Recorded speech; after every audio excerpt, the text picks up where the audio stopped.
हस्तरेखा के विश्लेषण से यह ज्ञात कैसे करें कि यह पात्र विश्वसनीय है या वफादार है या समझदार है, यही सहयोगी है, यही एक्सप्लेनर भी हैं, यही पात्र एडवाइजर भी हैं। हस्तरेखा में कुछ छोटे छोटे बिंदु होते हैं जिन बिंदुओं से हम यह ज्ञात कर सकते हैं कि यह पात्र विश्वसनीय है, यह पात्र समझदार है, यही पात्र वफादार भी है, यही पात्र एक्सप्लेनर समझाने वाला एडवाइजर सलाहकार है। आज हम सबसे पहले प्रकाश डालते हैं कि वह हस्तरेखा में कौन सा बिंदु किस प्रकार का चिन्ह होता है जो विश्वसनीयता वफादारी दर्शाता है। जब जीवन रेखा, इस जीवन रेखा के प्रारंभ में ये क्षेत्र प्रारंभ होता है, जीवन रेखा इधर को बढ़ती हुई आगे मणिबद्ध तक पहुंच जाती है।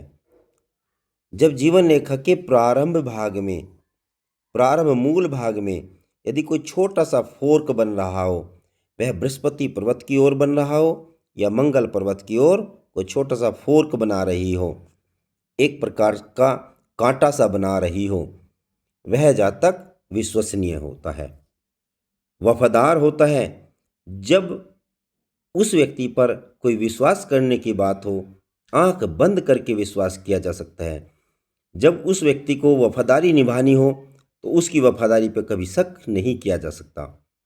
इसी के साथ दूसरा बिंदु, ऐसा जातक कौन है, ऐसे जातक के हाथ में वह क्या चिन्ह है जो एक एक्सप्लेनर होता है, एडवाइजर होता है, यानी सलाहकार होता है, और एक्सप्लेन करना, उसका व्याख्यान उसका उत्तम क्वालिटी का होता है।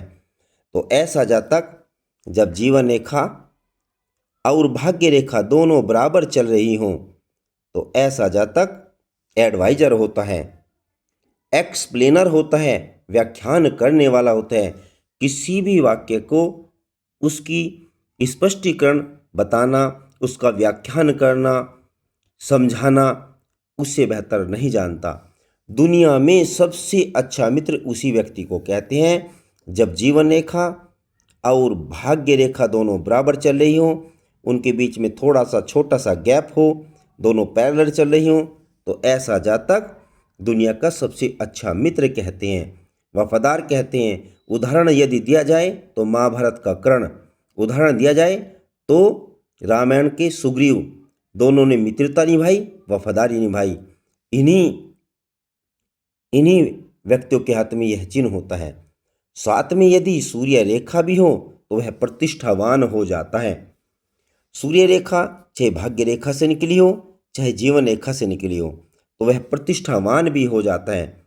यदि चंद्र रेखा भी हो तो वो पूर्वाभासी, उसकी वाणी भविष्यवाणी में कन्वर्ट हो जाती है, उसकी वाणी हमेशा सिद्ध वाणी हो जाती है।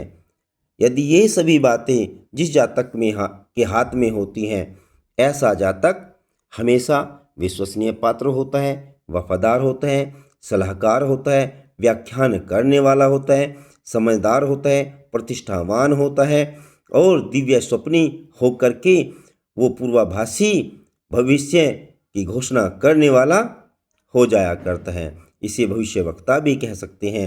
ऐसा जातक हमेशा दिव्य स्वप्नी होता है, स्वप्न में जो भी देखता है वह उसकी बात फलित हो जाती है।